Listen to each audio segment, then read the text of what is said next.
Hi everyone, this is Diane. So, not too long ago I did a video that was titled The Bottom Line, and I had indicated that I had a second part that I wanted to cover.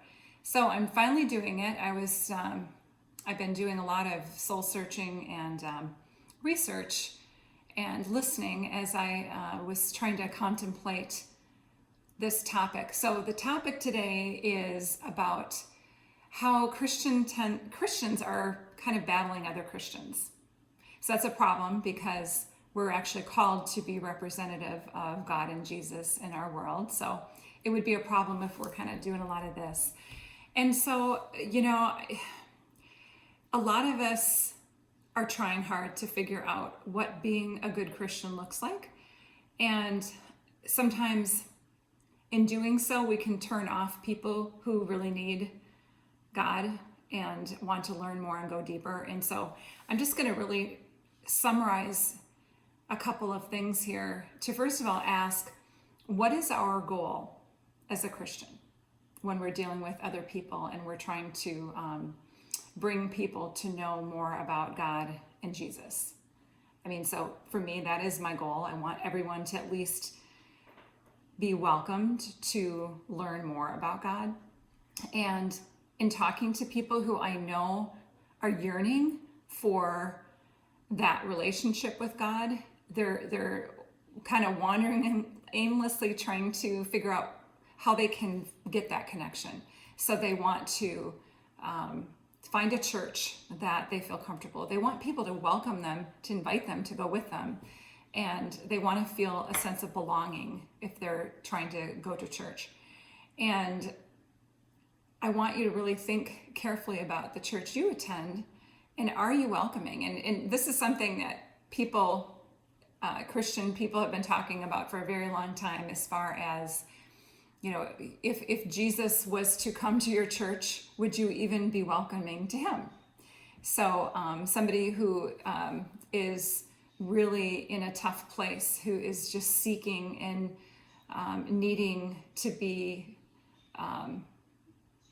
comforted and needing to have a relationship, and they need to be saved, all of those things. And we really need to think carefully about that. And in my research over the years of churches, there are churches that some people just don't want those types to be here. I mean, really, who are you to determine who can have a relationship with God and who can't? That's a human problem. That is something that you need to get over yourself and understand you are not God. And that is one of the biggest sins, is for us to act as though we're God.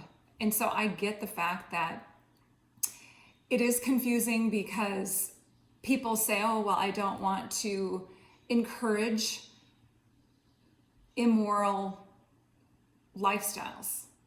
Well, that's not up to you. What is up to you, what is up to us as Christians, is to welcome everybody, period. Welcome everybody, period. And when I say period, it's really not up to you to tell a person how to live their life. It's between them and Jesus. It's between them and God. It is a journey, right?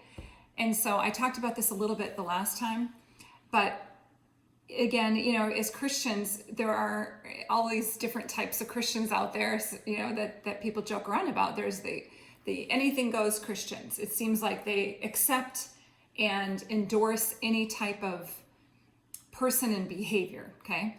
And on the other extreme, there's other Christians who say you need to do this or you're damned to hell.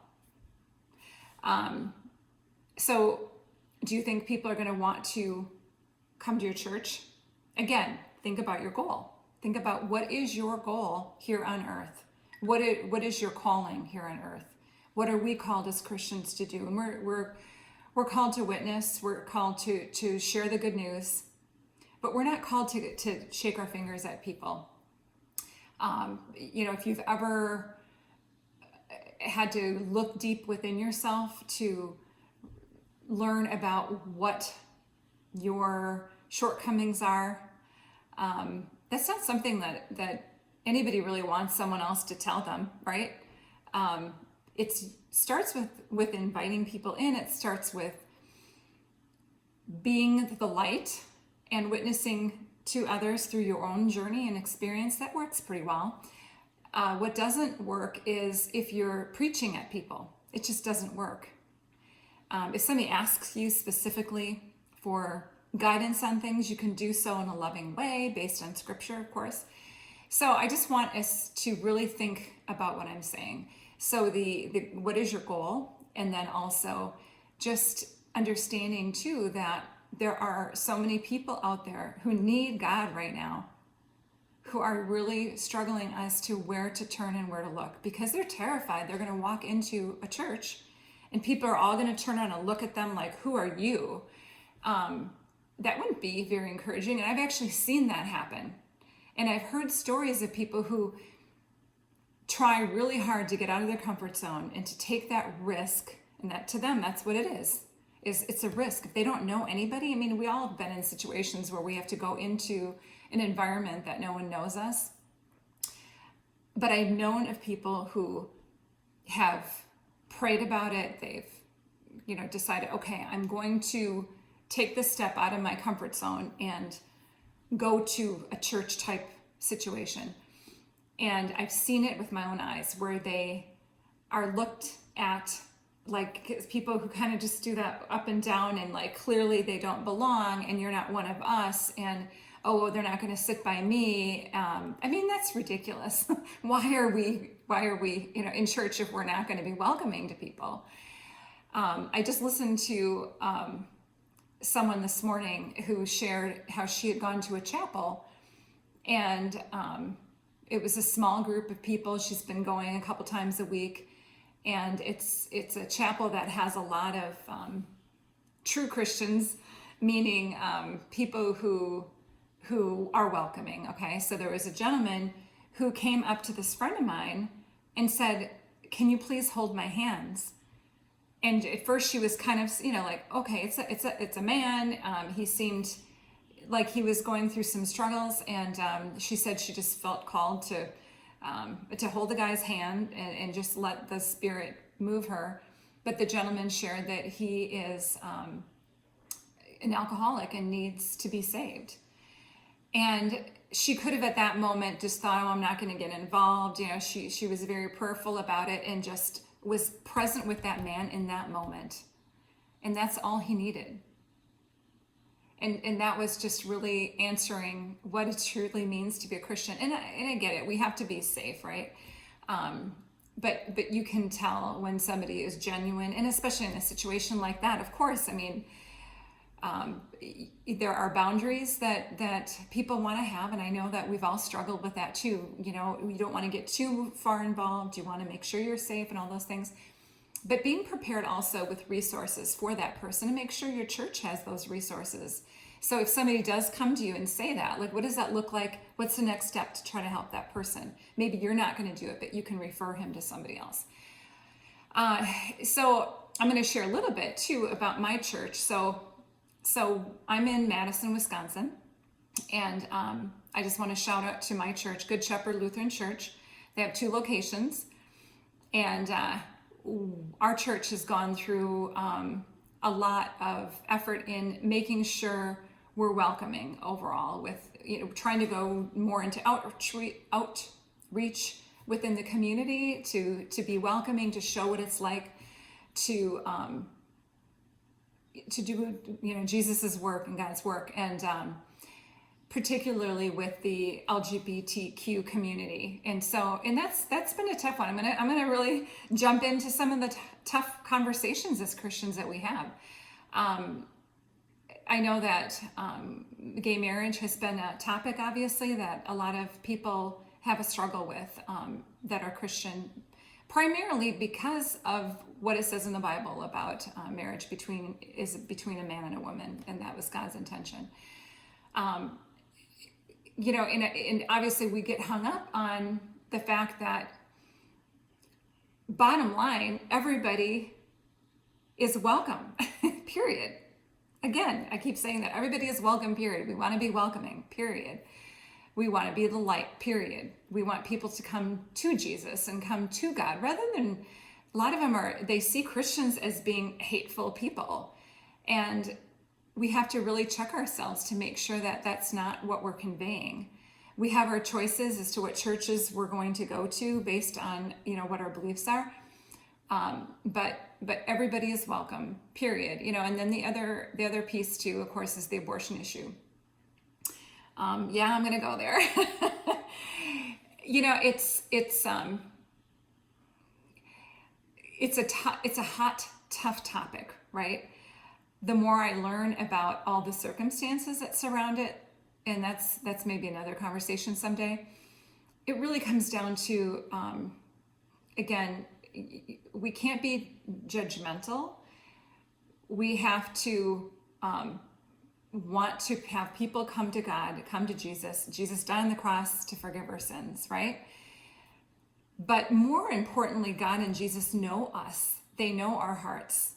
They know everything we've gone through. They know everything good and bad. I mean, look at, if those of you who have not watched The Chosen yet, I highly recommend it, because it really helps us to see things a little bit more clearly as far as what God's intention is in the world. And his intention is for us all to have a relationship with him.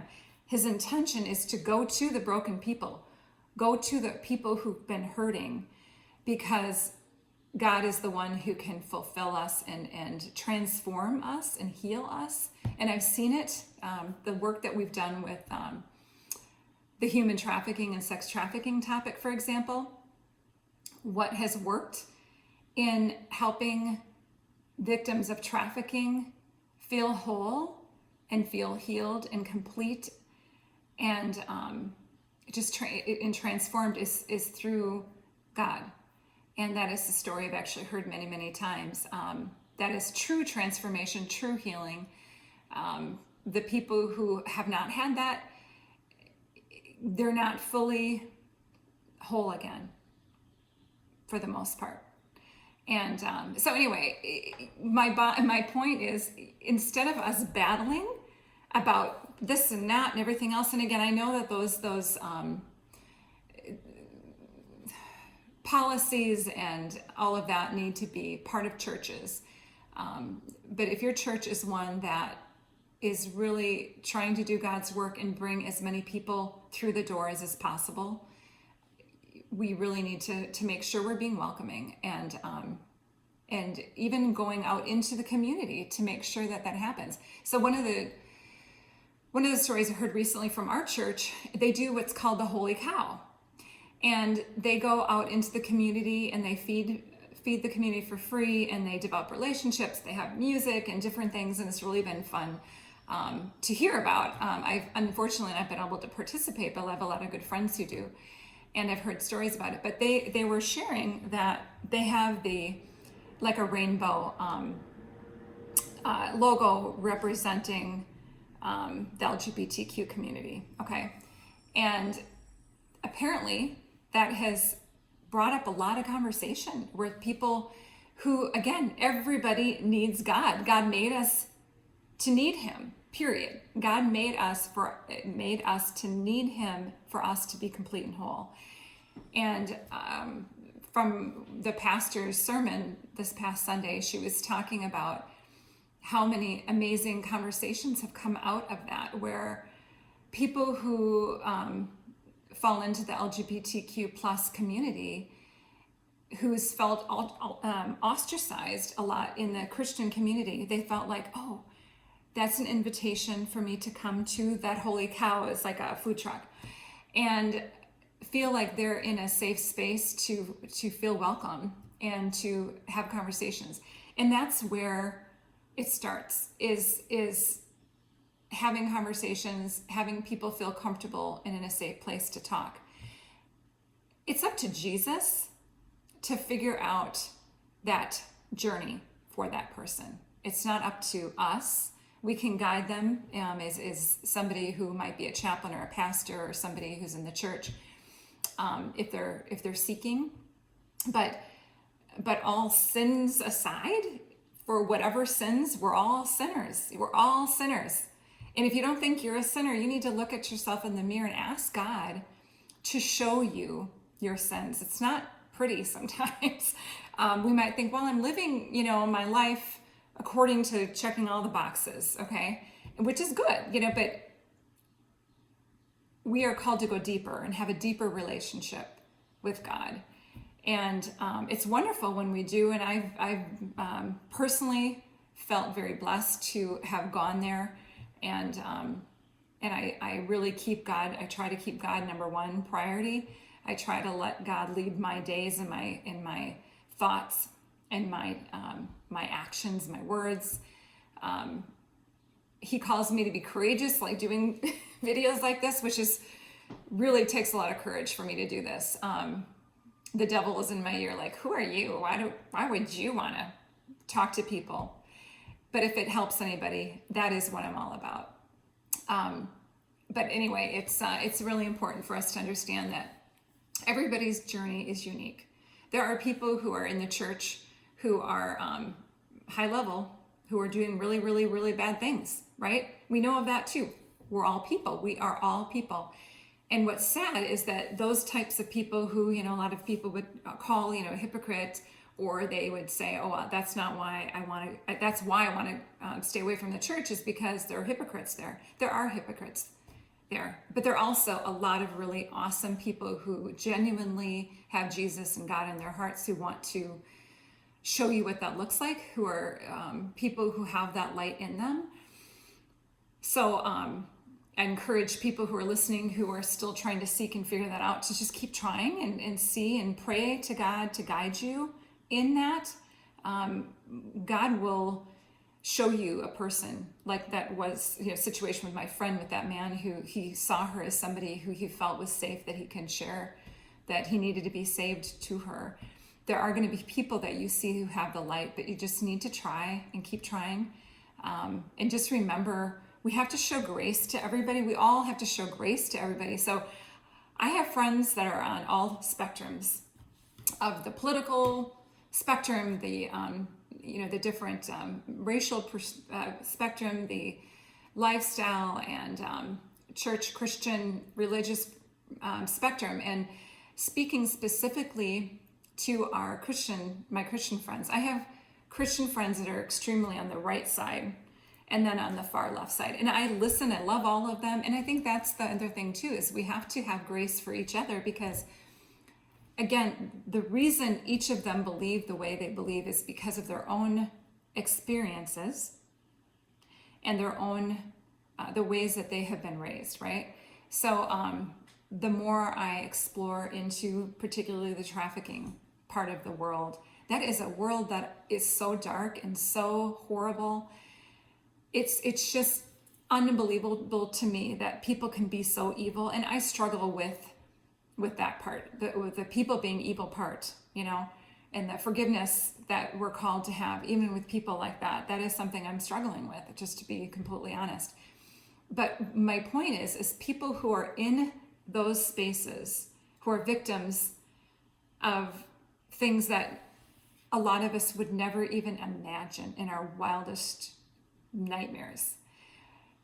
Those people are coming from a very different place. And it's interesting too, because some of them that I've talked to have said that it was only God that helped get them through, which is profound, because you would think it would be the other way around. You would think that they would think God had forgotten about them.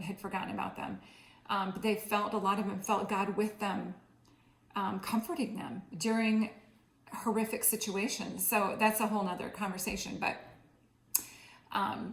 what I'm trying to say is we need to show grace. Pray to God to help open our eyes to someone else's pain, help open our eyes and understand someone else's walk in life, and not always think the worst of other people, because there's so much more that unites us and divides us. I say that all the time, but it's true. It's true. The other show that I'd like to encourage people to, so it's The Chosen, and the other one is The Jesus Revolution. That one, when it started out, I thought it was a little bit hippie, kind of weird, but the point of it was so really cool, which kind of goes along with what I'm trying to talk about here today too. So anyway, thank you so much for listening. Comment anywhere that you can comment, depending on how you're seeing this, and share. Thank you so much. God bless.